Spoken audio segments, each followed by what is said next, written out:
Good evening, everyone. This is Dolores Cannon with the Metaphysical Hour.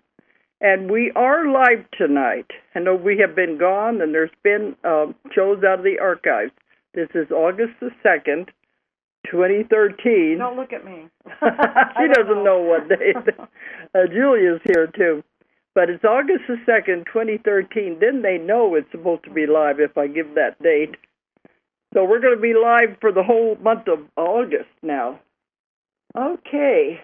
Let me go ahead and give the toll-free number out in case anyone wants to call in. We're going to have a guest tonight, and I would like it if you do call in to direct your questions to him. Okay, the toll-free number is 1-888-627-6008. 888-627-6008. And we got through our 8th Transformation Conference, and it was fantastic. Very good, yeah. We had a good crowd, and everyone just really enjoyed it. It was very good. And our guest tonight was one of the speakers. He's one of our new authors. And he did very good. Yes, he did. Normally, I try to have the speakers on before the conference, but it was impossible. We were in Canada. We were all over the place. In fact, we were up pretty close in Garnet's neck of the woods. I think we were. Okay. All right. Our guest tonight is Garnet Schulhauser. And Garnet, you're over in Victoria, aren't you? Yes, that's right, Dolores.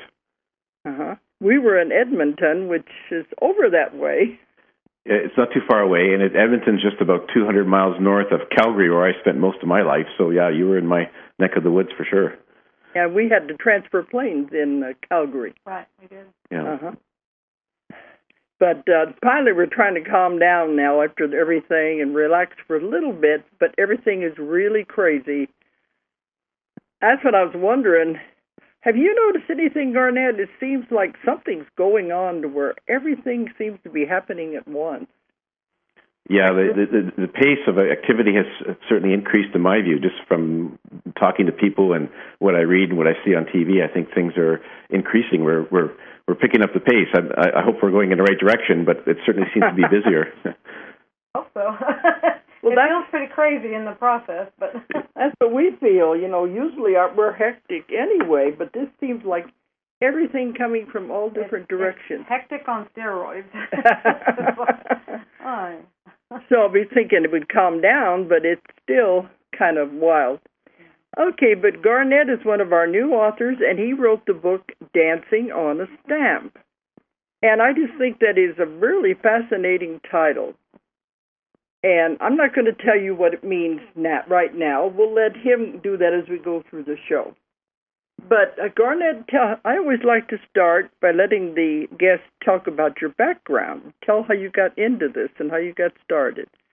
Let's hear from you about your background.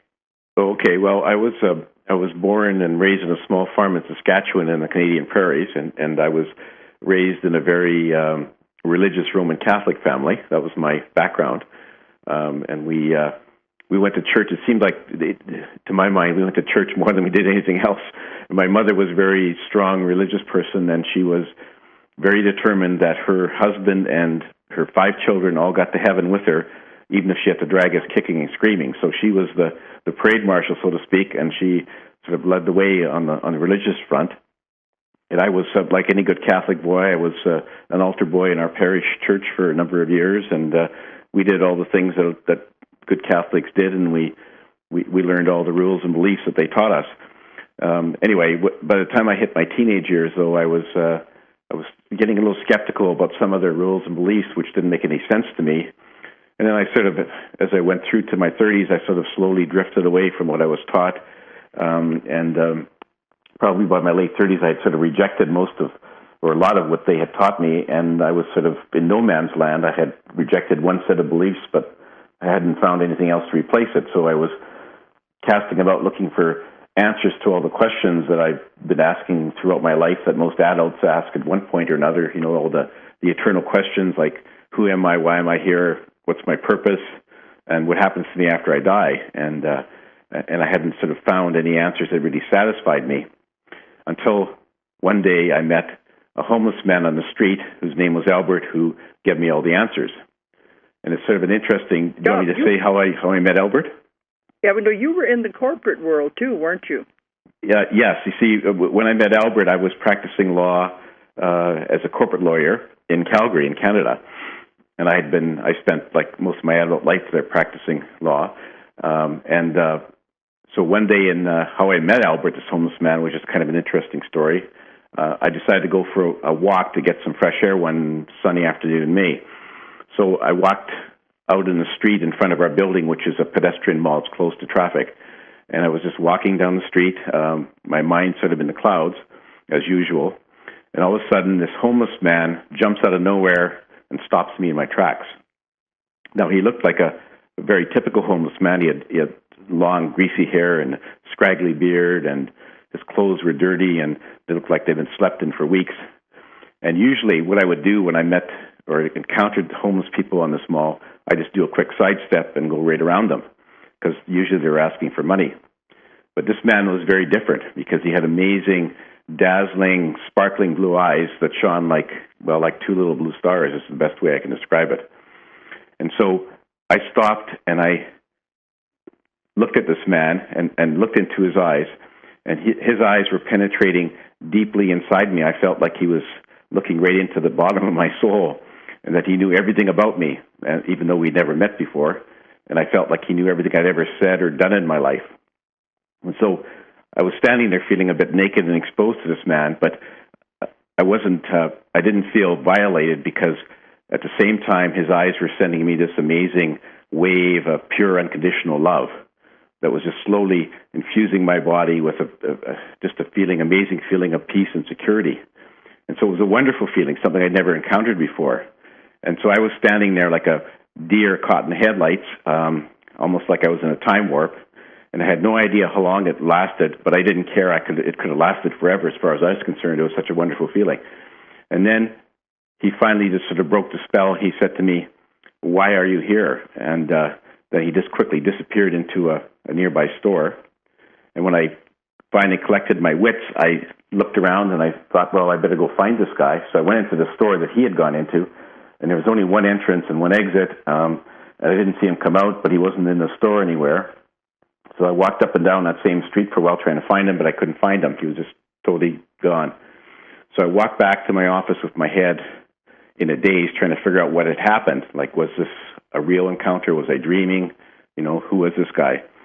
And so that night I kept on, at home, I kept on asking these questions, and I knew that I had to come back the next day to see if I could find this guy. He was just a fascinating person, and I needed to talk to him. So the next day at the very same time, I went back onto the same street, and I walked up and down hoping I could find him. And after about 15 or 20 minutes, I was ready to give up, and then I spotted him sitting on a bench all by himself. So I walked over to him, and I said to him, "Why did you ask me that question?" He said, "You've been asking a lot of questions all your life, and I'm here to give you the answers and to help you on your journey." And so, despite the fact that his eyes are still sending me this wave of pure unconditional love, my lawyer brain then kicked in, and I became a little skeptical, and I said, "Well, why do you think you can help me? Because it doesn't look like you could even help yourself. You've been sleeping in the street for weeks, and you smell like a dead fish." He said, he smiled at me, and he said, "Looks can be deceiving." He said, "You look like you're a respected, successful corporate lawyer with everything under control, but we both know that's just a facade." He said, you can just turn around and go back to your office and see if you can find all your answers in those emails waiting on your computer, or you can sit down and take a chance with me and talk to me." So my intuition then sort of kicked in, and I knew that he was right, that this guy was a special guy, and I really needed to talk to him. And, what the heck, I had nothing to lose but a few minutes of a sunny afternoon. So I sat down and we started our conversation, which sort of led to a series of conversations over several months, and he answered all my questions and a lot more that popped into my mind as we were talking. So it was really quite an amazing encounter. Hmm. And of course, you figured out who he was after a while, didn't you? Yeah, you see, he early on he told me that he was actually one of my spirit guides disguised as a homeless man. Uh-huh. And he said that he came to me. You see, the first three appearances he appeared as a homeless man. After that, he was just a voice in my head, and we just communicated by telepathy. And when I asked him why this all happened, he said, well, if I had just started talking to you as a voice in your head, you probably would have thought you were going crazy, and you would have dismissed it and not listened to me. So I had to do something to get your attention, to engage you in the conversation. So I came to you as the homeless man. And he said, I was actually the only person who could see him as a homeless man. I could see him and actually feel him. He was like flesh and bones to me. But he said no one else could see him. And if somebody had been walking by the bench or the bench that we were sitting on that day, they would have seen me sitting by myself, talking to myself. They wouldn't have seen Albert. I'm sorry? Being a crazy person. Yeah, they would have thought I was crazy, yeah, for sure. Well, you know, there is a book out there. I don't know who wrote it, but it was called My Guardian Angel Wears Tennis Shoes. And so, you know, they can appear in any way, any strange ways.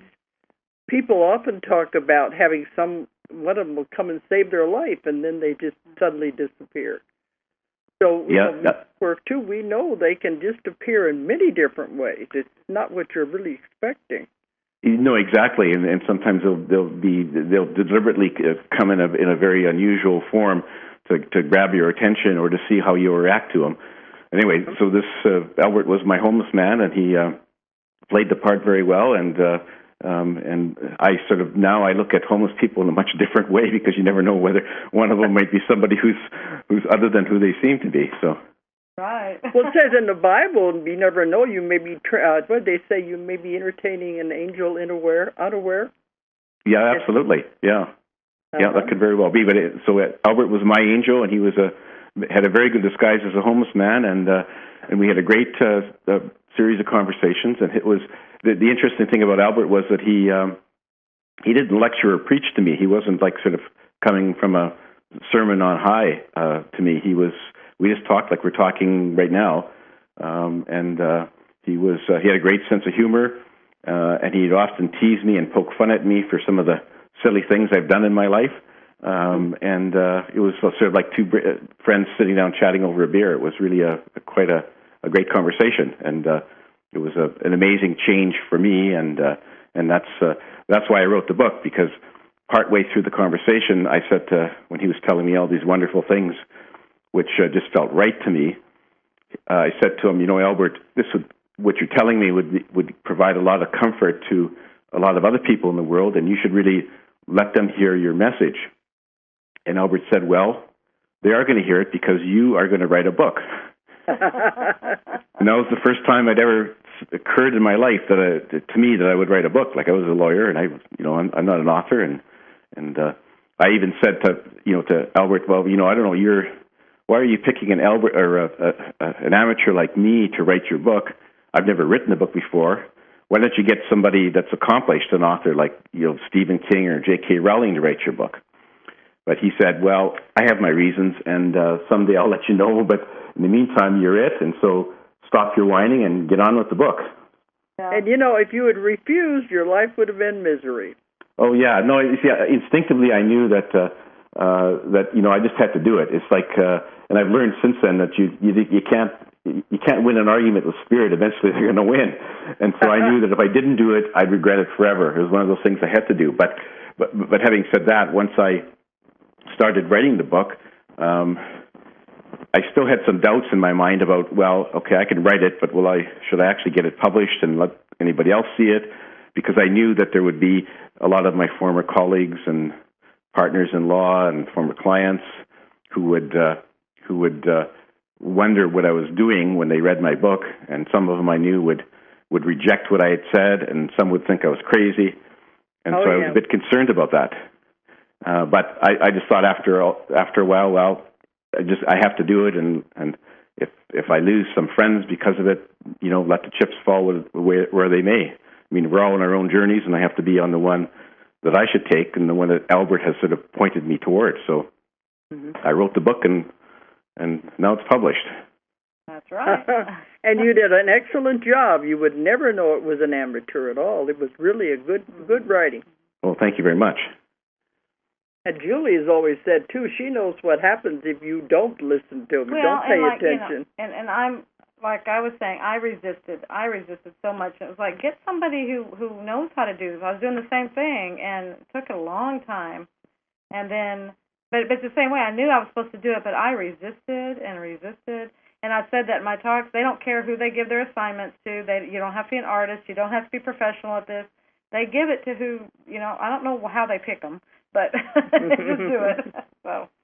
Well, I think it's all planned beforehand before we're born, Julie. We just don't remember it. That's all.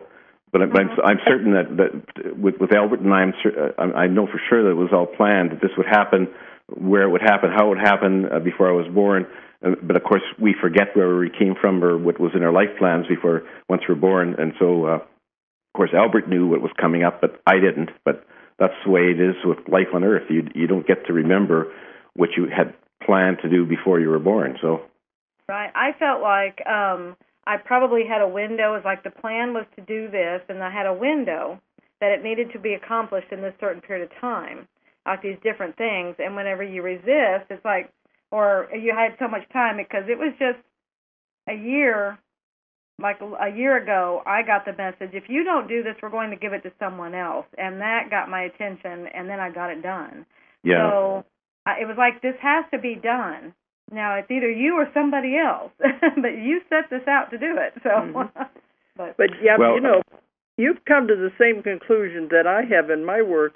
We do make plans before we come in. We do it on the spirit side before we come into the body of what we're supposed to do, and we do forget when we come in. Right. But our guides, our guardian angels, they know our plan. Well, that's why they're there, is to help us stay on the plan. Yeah, absolutely. They know the plan, and they're supposed to be our coaches. They're supposed to try to help us stay on on the path that we had planned, except that they don't get to sort of speak directly to most people like Albert was speaking to me. Mm-hmm. That was very much of an exception, and he said that he's speaking to me for me to get his message out to everyone, but he doesn't give me guidance on my sort of personal life or day-to-day stuff. He said that I still have to rely on listening to my guides, and the problem is that our guides have to give us very subtle messages, like intuitive thoughts or gut feelings or synchronicity events, coincidental events, whatever, and we have to be able to try to listen to those messages and understand them and then act on them. And all too often our minds are so cluttered with day-to-day thoughts that we just don't hear it, or we ignore it, or if we do hear it, we just dismiss it and say, no, I think I've got a better course of action and I don't want to do what you're telling me, sort of thing, just like Julia said. And then, we can resist for a while, but eventually they'll win out. Right. I may have missed this, but you said that him appearing to you was a very rare thing for them to do. So why did he do that with you? Yeah, he just. I think he did it just because he knew that he wasn't going to get very far if he just started talking to me as a voice in my head, and so he decided that he needed to really grab my attention in a way that wouldn't scare me away or make me run and hide. So he showed up as the homeless man. I mean, he didn't say.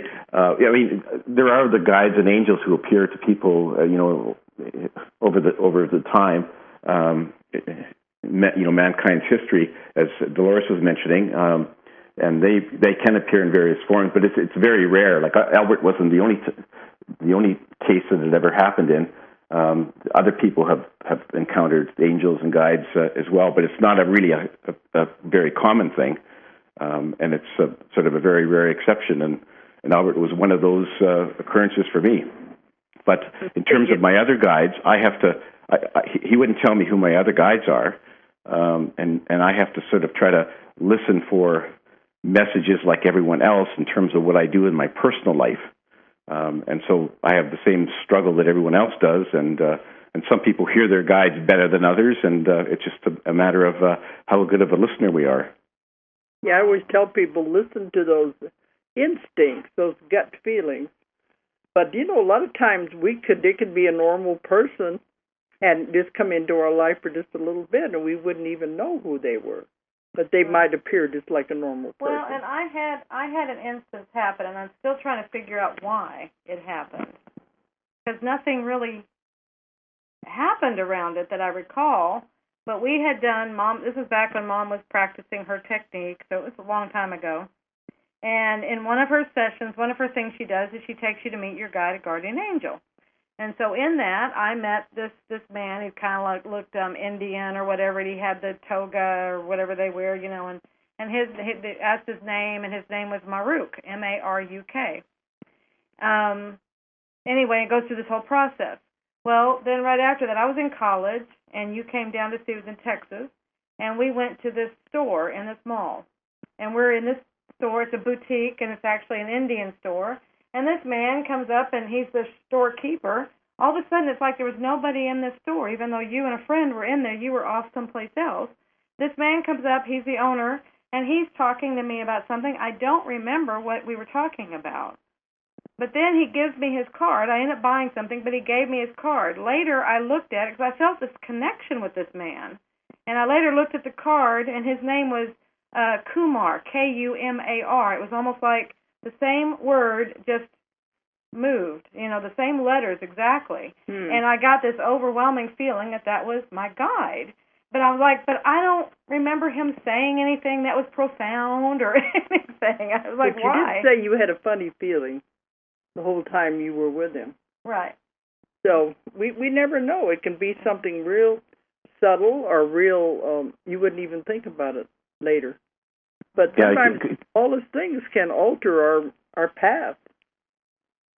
And that's what it's intended to do, Dolores, I think, is that when these occasions happen, there's a message that we're supposed to get from it, and we're supposed to, change the direction or take a different path or do something that we're not doing. We have to, we don't always, it doesn't always dawn on us right away what exactly the message is, but it sounds very much, Julia, like that you met one of your guides. And like I said, I don't remember what we talked about, but I remember him. I remember the event to this day, and we're probably talking, 35 years ago at least. So, I remember it just like it happened. I just don't remember what we talked about. So that, to me, has something right there. But, otherwise, why would it stick in your mind after all those years? Right. But anyway, it was. I'm sure I've kept his card ever since then. And we you should go back, Julia, to see if he's still there. Pardon? You should go back to the shop to see if he's still there. Well, that's what we said. We wondered if we went back once I looked at his card, because I didn't look at it at that time. I looked at it a little later, and I got the chills and everything. It was like, oh my goodness.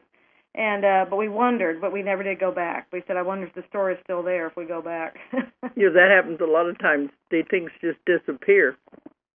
Right. In and out of time. But I know when you were giving your wonderful lecture, I kept thinking it was almost word from word from my book, Between Death and Life. And you said you haven't really read any of my books, have you? Well, I've read the Convoluted Universe series and the 3 Waves of Volunteers. I read those after my manuscript was in your hands, actually. But I haven't read the book you just mentioned, no.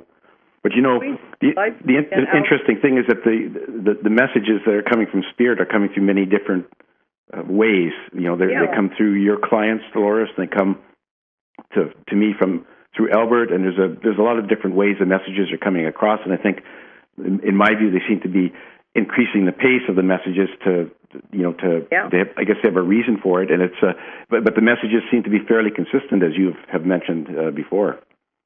Yeah, see, I was writing that book in the 1980s, and it was printed in the 90s, and it's still in print, and it's all over the world.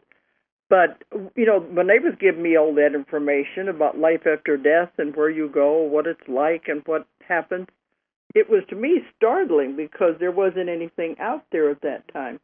But to hear you saying, and I said, it's just word for word, and I always say if there is a similarity, then that gives it validity. We know it's coming from the right place. because we can't make up the same thing. Well, it's confirmation. And yeah, it's confirmation, yeah. Right.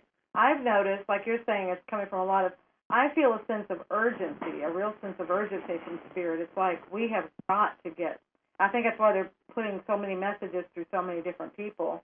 It's like we have got to get this stuff figured out. Yeah, because I get hundreds of submissions of manuscripts, and I read them all. But many, many of them are like this, the same information. And, of course, some of it is written better than others. But that tells me they're trying their best they can to get it through anybody, just so it will come out. Right. What do you call that? It's like the hunter's monkey syndrome. You with enough people, eventually. You flood the market. Yeah, flood the market. Yeah, I think they're trying to flood the market with the messages, and it's coming in, as I said, from all sources and from too many different peoples in many different books. And because the message is more or less the same, it's just confirmation, and they're just trying to make sure that it gets spread as widely as they can. And I think, Julie, you're right. I think I detect a sense of urgency that they want to really pick up the pace because they think we're at a crucial point, and we need to get as many people on side as we can. And that's why the message or the amount of messages and the degree of messages have been increasing and coming out and being more widespread over the last number of years. I think you're right, Dolores. Before, I can recall back when I was in university days, I can't recall anyone ever talking about the things that Albert and I discussed or reading about it or hearing about it anywhere. I mean, it just didn't seem, maybe it was there, but it wasn't something that I was aware of. And now, of course, you can find all kinds of people talking about it and writing books about it. And I think it's just because that humans are at a place where they're more ready to accept the message and to understand it and to deal with it. So I think that's why it's happening. Well, see, that's what I was going to say. You know, I've been doing this for 45 years, since the 1960s. I've watched it evolve. Because I think it's mostly been in the last 10 years we've seen the changes. Well, it's been a huge shift in the last 10 years. Because before that, it's the same way I would give lectures, and there'd be all these skeptics out there in the 80s and the 90s. And this was something you just didn't talk about, life after death or this eternal soul, and none of that. The churches, they thought you were going against the churches. Kind of an underground thing. You had little meetings. We were called the underground. Yeah. We would have meetings and discuss this, and nobody was supposed to know where we were meeting and what we were talking about. But now the things are changing with the audiences. That it's becoming more mainstream, and it's no longer the forbidden topics as it used to be. Yeah, what surprised me, what sort of was as confirmation of that, was that I was. As I said, I was concerned about some of my former partners and clients and friends from back in Calgary. Like when I wrote the book, I retired out to Vancouver Island, so I left Calgary. I was concerned about what they would say, and I got an amazing number of emails from people who I thought were sort of straight-laced, organized religion people who would just shake their heads and say, "We think this guy has lost his mind." I got some emails from these people who were very supportive, who said, thanks for having the courage to write your book and release it, and thanks for helping me on my own spiritual journey. And I really enjoyed your book. And I was very surprised at some of the emails from some of the people who I never thought in a million years would ever, sign on or agree with the message or accept it. So I think there's a lot of people who are, to use Sherry Cortland's term, who are still in the spiritual closet, but who are got one foot out the door and they're about to come out. And I think more and more of them are going to do that in the next while. Well, that's why they were hiding too. They didn't want to discuss these things, afraid of what other people were going to say. So they keep it in the background. Yeah, absolutely. And one of my concerns was about in my own family. I have 3 sisters who are still practicing Catholics. And I thought, what are they going to say? Are they going to, because I'm not, if you read what Albert's message, I mean, he's dissing a lot of the beliefs of the Catholic Church and all of their rules. And I thought, I wonder what they're going to say. Maybe they'll quit talking to me, but they were all quite good. And I'm not sure they fully signed on yet, but they didn't denounce me or anything, and we're still talking. So that's something, and it gave them food for thought, I think. And even though they're still carrying on with their ways, and that's fine because everyone has their own journey to carry out. And as Albert told me, it doesn't matter whether people sign on to the message I'm giving them. It'd be nice if they did, but if they don't, it's not the end of the world. And when they cross back over to the spirit side, then they'll know. So sooner or later, everyone will realize what the truth is and the way the universe works. Yeah, but is your mother still alive? No, she's not. No. Interesting story about my mother. When I was speaking to a spiritual group a few months ago, this is a group of people who were sort of in a spiritual book club, and I was telling them about my book and about meeting Albert and all that sort of thing, and how my mother had raised us in a very religious Roman Catholic family. And one of the people said to me, well, what would your mother think of your book? And I said, well, she was still living on Earth. She wouldn't think very much of it at all. In fact, she wouldn't like it. But I said, she's now over on the spirit side, and I'm sure she's 100% behind what I said in my book. And after that, I finished the talk. One of the ladies who was in the group came up to me, and she was a medium.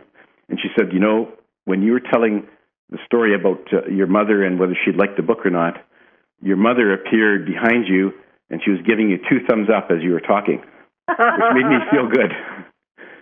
Okay.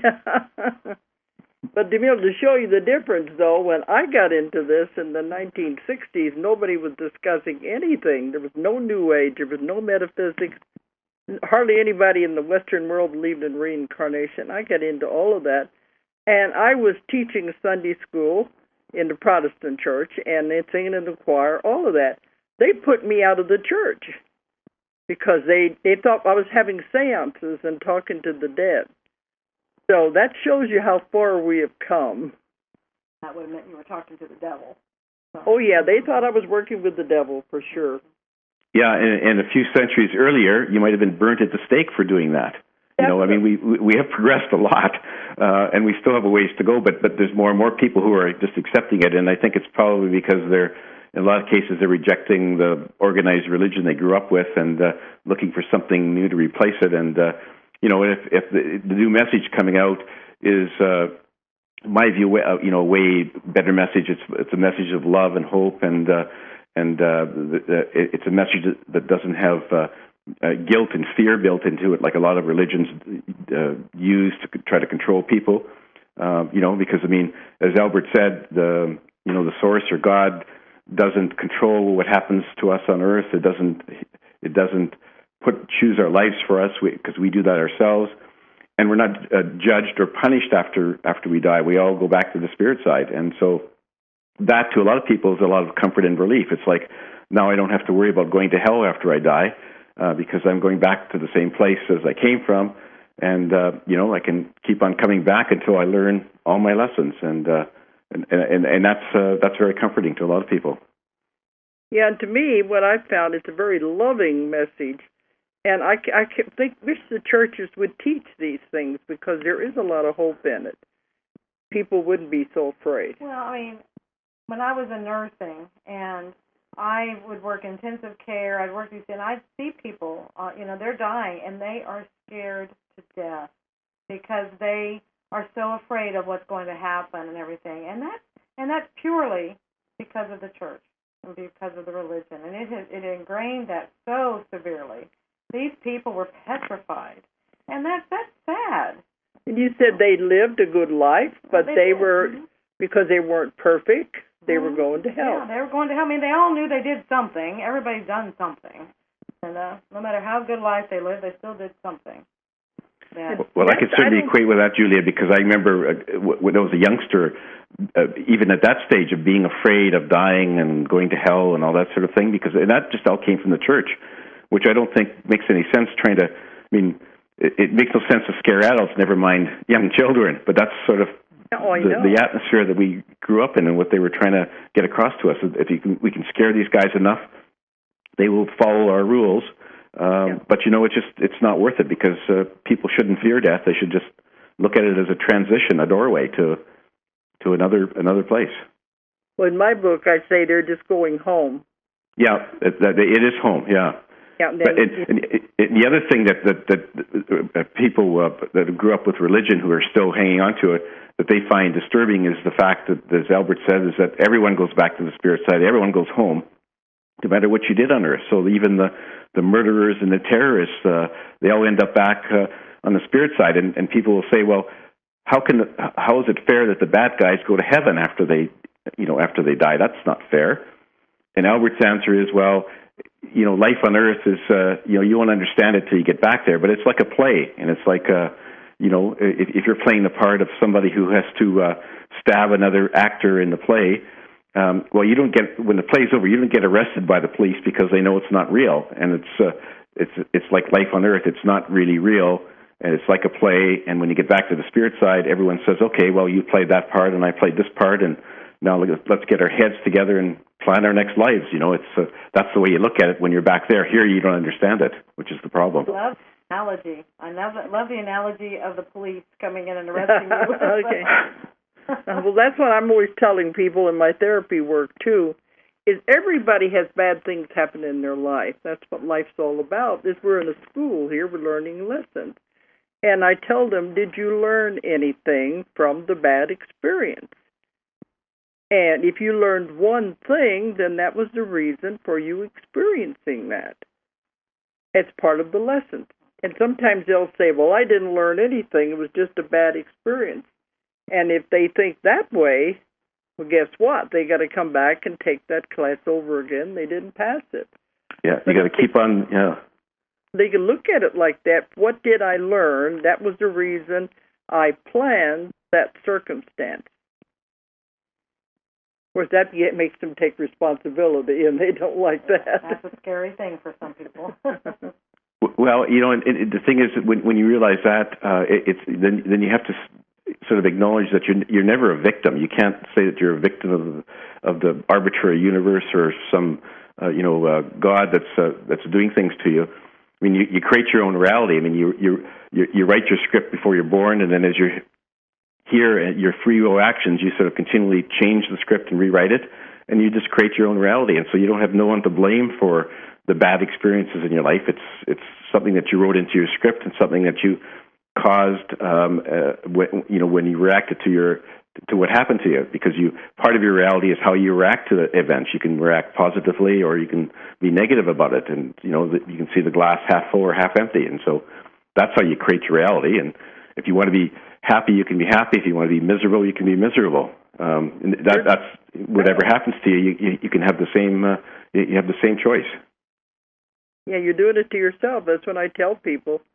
But a lot of them, they have these bad things happen, and then they get so swallowed up in that they don't realize they can come out. Well, like you said, yeah, you're the victim mode at that point. Yeah. And you have to get out of that. I mean, you can't. Once you understand this, you can no longer be a victim. It just doesn't work. Mm-hmm. And that's what I love about it, because it empowers people at that point. If they accept it. Right. Mm-hmm. They don't, that's their free will. Yeah, we do have free will. Yeah, that's one of the things that makes the Earth School so tough is having the free will and not remembering what's in your life plan, or that you even have one, or where you came from, or that you were here before. So that's why Earth is such a tough place. And I guess we should all sort of pat ourselves in the back, because the fact that we're here in human bodies on Earth means that we're pretty brave souls to try it out, because it's not an easy school. That's what Julie's always saying, almost word for word. Because it's almost like we're in contact with the same source. Because I've been told Earth is the most difficult planet to live on. Most challenging. Challenging planet in the universe. Wow. It's the heaviest, the most challenging. And they said, when you come to Earth, sign on to come to Earth, you're greatly admired, because they know what you're getting into. And they try to discourage you because they know it's going to be very hard. But it is the hardest one. You come to Earth to learn emotions and limitations. And we have free will, which no other planet has. So it's a different type of planet than anywhere else you can live on. a lot to be learned here. So you are very brave to come in. And then what I've gotten is only master manifestors can come here. So like you said, we have to be some pretty remarkable souls or beings, whatever you want to call us, to come here. It's not just anybody that can play this game. Yeah. She keeps calling it the Earth game. I call it Game Board Earth. Game Board Earth. Good description, Julia. Mm-hmm. But yeah, that's what we found out, that the here again, what was I going to say there? I lost my thought. It has to do with this being difficult and coming in here. Oh, master manifestors. Oh yeah, they told me that the greatest lesson you have to learn in the school of Earth is to learn how to manipulate energy, because everything is energy. And they said that's one thing you have to learn before you graduate from the Earth School, is how to manipulate energy. Now, what does that mean? That means learn how to create, to show how powerful your minds are. Julie's always saying we are great and powerful beings. But you have to learn how to manipulate the energy to create. We just have to remember who and what we are. And that's important, and it shows there again, you can create your reality, you can create your life, because you do have control of it. You're writing your own script. Right, and I think that, Julia's right. Because we know how to manipulate energy on the spirit side, we have to, when we get here, of course, we forget all that, and we have to try to remember it or relearn it, however you want to say it, to be better at creating our own lives and living our lives in a more loving and compassionate manner, and getting rid of our negative emotions, which is the real sort of the thing that drags humans down most of the time. It has since they started living on Earth, and that's the goal, is to try to shut down the negative emotions and embrace the love and the compassion and the forgiveness, so that we can move forward. That's why all these messages are coming to us. Yeah. And that's what I've written books on Jesus too, and in there, that's what I said. The only reason he came to Earth was to show us how to advance. That we were caught in the wheel of karma, going round and around, making the same mistakes over and over again. We weren't advancing. We weren't ascending. Going up the ladder. And that he came to show us how to live and how to progress. And it all goes back to love. Love is the greatest force in the universe, but they didn't understand, and they killed him. Right, and I asked Albert about Jesus Christ, and he said, I mean, the soul that incarnated as Jesus was a great, highly evolved soul, a master, came to Earth, as you say, to help us. He didn't need to learn or experience anything. He came to help humans, and he tried his best, and I think he's had a large effect in the world. I mean, if you look at how many Christians there are in the world, it's huge. It's over 2 billion or whatever. But the trouble was that the people who followed him, the religious men who sort of shaped the church, they had their own agendas, and a lot of times they just went off track, and that was the problem. Because this was not at all what he was teaching in the beginning. No, not at all. No. He had brought in their own rules and regulations. The man control stuff. Yeah, that's what it was all about. It was no longer about love and how to progress. So, we aren't going against all of that. It's just that the man rules and regulations is what doesn't make sense. Yeah, and that's what I rebelled against, Dolores, was just all these rules, some of which were very silly, I thought, and didn't make any sense. And I didn't like all the guilt and fear that they were throwing at us. They should. And the message from Jesus was love. Love your fellow person as the same as yourself. That he was the same message. Like we're all part of the source, part of God, and we're not really separate. And we need to love each other like we're all one. But somehow that message got sort of shuffled off to the side as men sort of grabbed a hold of it and created their own vision of the church and created a bunch of rules, and that's where they've gone off course, and that's why a lot of people are leaving organized religions and have over the last number of years, just because they're realizing the same thing. And it's too bad that the message of love that Jesus gave to us was just distorted and shuffled off to the side. It's really unfortunate. Well, that's what I found. And in the beginning, all the religions all believed the same. They all believed in God, in the source, whatever they wanted to call it. And it was a great power, and it was total love. And they all believed that. And they all believed reincarnation, too. Right? Yeah, they all believed in reincarnation. They believed in all of that. And then, over these centuries, man came in and divided them up into different religions and brought in their own rules and regulations, not realizing it was all the same in the beginning. Yeah, but that's just the way humans, how they handle things and have handled things over the last while, and they're sort of more after chasing their own desires and goals and pursuing their own agendas, and they forget about what the core message was, and it just gets distorted. And that's really unfortunate. But we're starting to get the message back from spirit side, the message of love and hope and forgiveness. And they're trying to sort of steer us back on course, I think, and that's a very good thing. And we just have to listen to the message and try to persuade other people to follow it. It all got bogged down in this with this world we live in, like we said, because it's very difficult to live here. We all got bogged down in it and got lost. Well, like you said, the messages are coming through to all walks of life. I mean, here you're an attorney, and you're getting this right in your face, and that's happening all of the time. It's just everyone. Get it because straight. we traveled all over the world constantly, and we're seeing it. We see the changes, and people are beginning to understand. They're waking up. They're waking up. You see a shift happening. People go, I don't see anything. You just have to look. It's all over the place. Well, and Dolores and Julie, you're both contributing, to the cause. I mean, Dolores, you've been doing this for I don't know how many years and spreading the message, and that's we need more people like you to get the message out there and you're working very tirelessly to help, and that's a big aid, and we all need to try to find some way of getting our own message out in our own way, to whether it's just to your next door neighbor or whether it's to a group of 20 people or to the world on a internet radio show or whatever. I think we have to all work at it and keep it flowing so that we keep everyone or help everyone wake up and hear the message.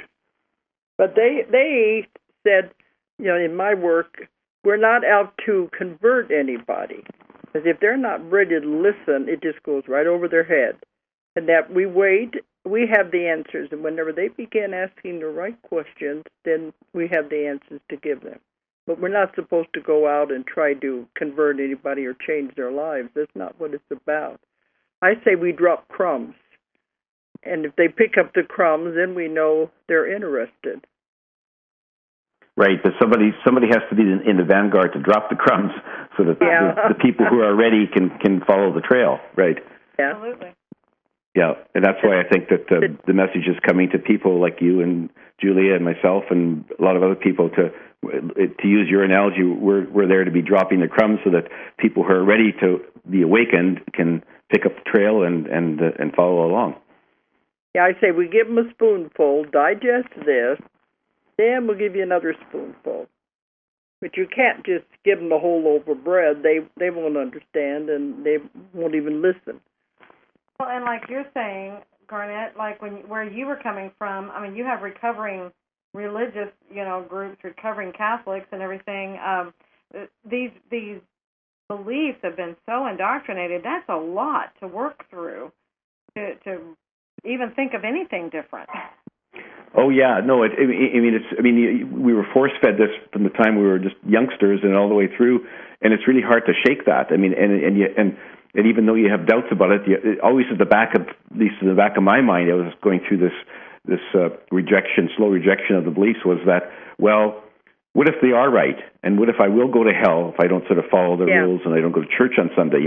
That nagging doubt was there for a long time, and I think that's the problem for a lot of people, is that they just aren't quite ready yet to jettison the old regime and latch on to the new one, and they have fears. I mean, the fear of death and what happens to me after I die.